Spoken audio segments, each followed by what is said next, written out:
sound test there, make sure we can hear you. 1, 2, 3, 4, 5. Okay, perfect. Right, so look, guys, we'll get underway with the live content section. Corky, do you want to kick us off? I will, yeah. Thanks, David. Johnny, hi, it's good to see you, and thanks for sharing your time with us. At the start of the Six Nations, or before the first series of matches this weekend, taking a helicopter view, do you feel that this is probably going to be one of the most competitive Six Nations for a hell of a long time? Yeah, I think so. That's what we're preparing for. We've really only focused on our first game, but you look across the competition, and when the squads are being announced, and all teams are coming off the back of a good November. A lot of teams from last year's Six Nations will maybe feel like they could have done a little bit better.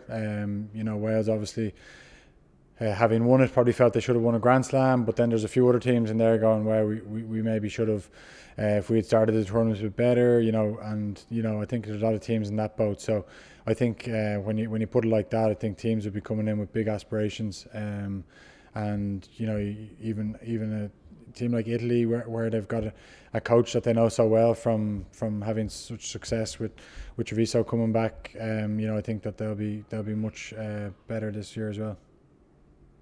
Can you talk about the rivalry between Ireland and Wales and how that's developed and evolved even in the period of time that you've been involved, where you seem to be pretty decent friends off the pitch when you go on things like Lions tours, but on the pitch there's a massive rivalry between the two countries?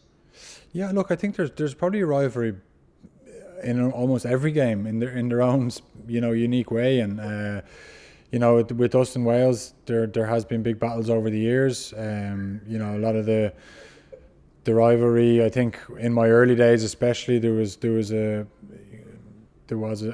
nastier side to it. I think now it's when you talk about rivalries in sport, Leinster, Munster, all the provinces, we have that rivalry, and it's because you don't like losing to the guys closest to you. So there's probably a little bit of an element of that with the Welsh boys, that they get on so well with the Irish boys on Lions tours and after games, and yeah, when you've got relationships like that, you don't want to lose to people you're close to. But not all the rivalries are like that. Some of them you're just not close to the other people, and you want to beat them.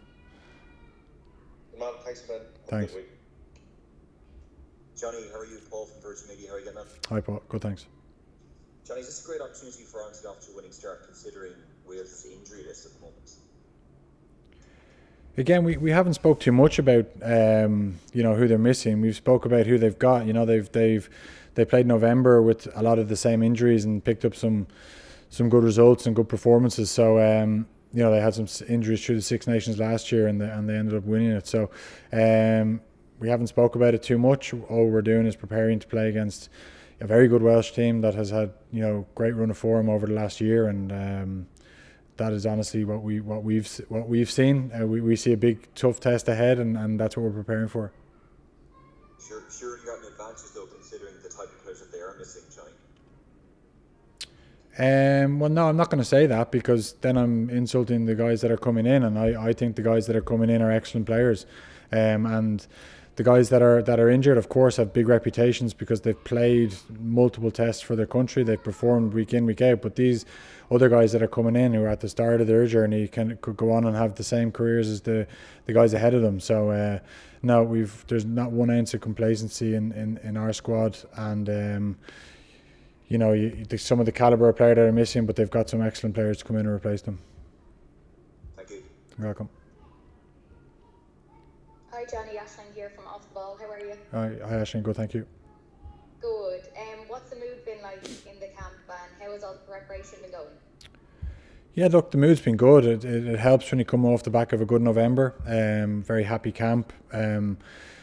We've spoken about trying to take it to a new level. And look, it's been a fantastic environment to be in part of over the last 2 years. And it's really changed, but we've figured out ways to push it on and make it better in terms of our performances as well. And we've been working hard, don't get me wrong. It hasn't been all slapping each other on the back. It's been tough work over here, and we're looking forward. Well, we're into the proper preparation of a test week now, and we will be good to go when we leave here on Wednesday. From we got a chance to speak to all the captains at the launch last week, and I spoke with Dan Bigger, and he said that whenever he gets asked who's the most difficult person to play against over the last 10 to 12 years, that he said that no doubt your name is up there at the top. You'll be looking forward to coming up against him on Saturday? Yeah, we've had some great battles over the years. He's a good pal of mine, and he is the captaincy is something that he deserves thoroughly. You know, he's led from the front, you know, since probably 2015 when he made the jersey his own, and he's been a mainstay of the team. And yeah, I'm looking forward to coming up against him on Saturday. I think he's improved his game immensely over the years. I think his move to Northampton, you know, working with different coaches, you can see the improvements in his game, and you know, he's a world class operator. So we've been preparing for him all week, and obviously they've got some other really good number 10s. You know, that will be backing them up, that we need to be ready for if they come on. Brilliant, Johnny. Thank you. Thank you.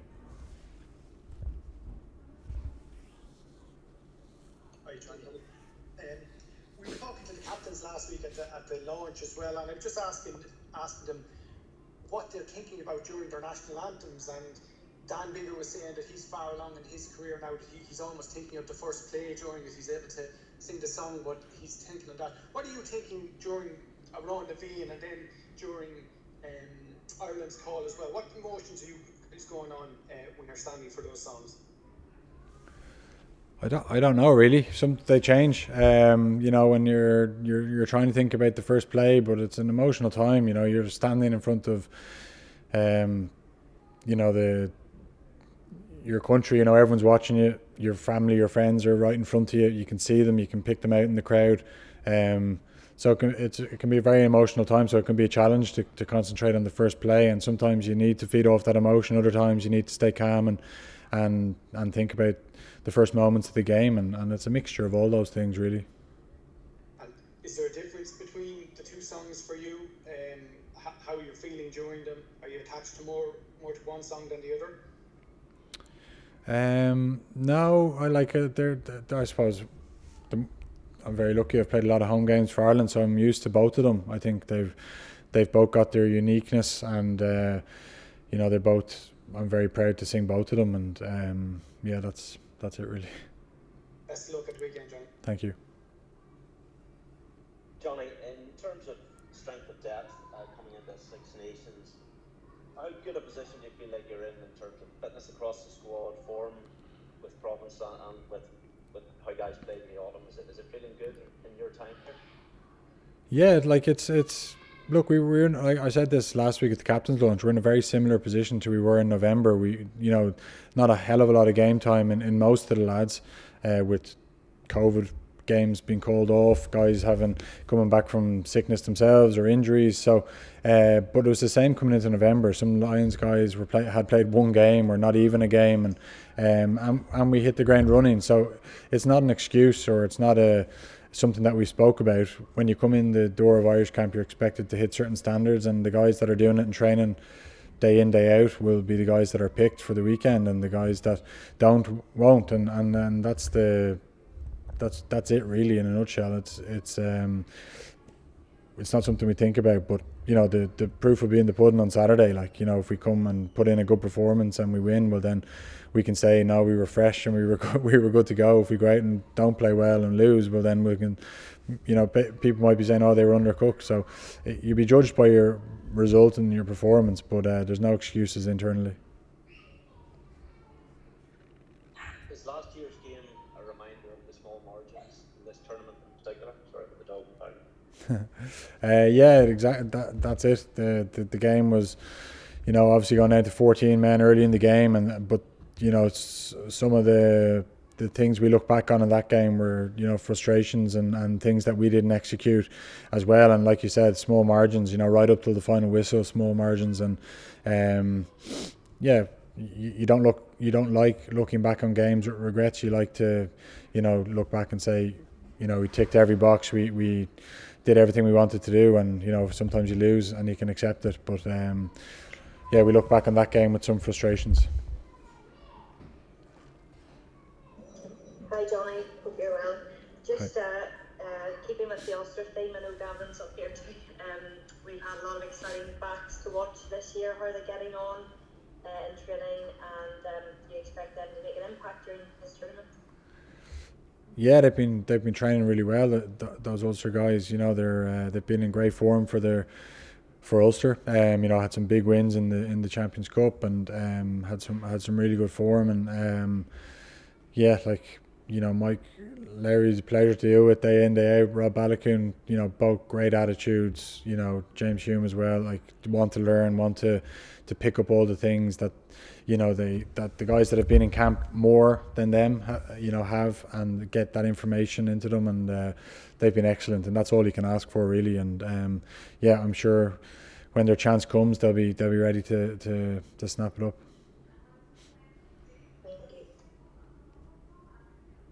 Okay, guys, we're going to switch over now to the embargoed written section with Johnny. Okay.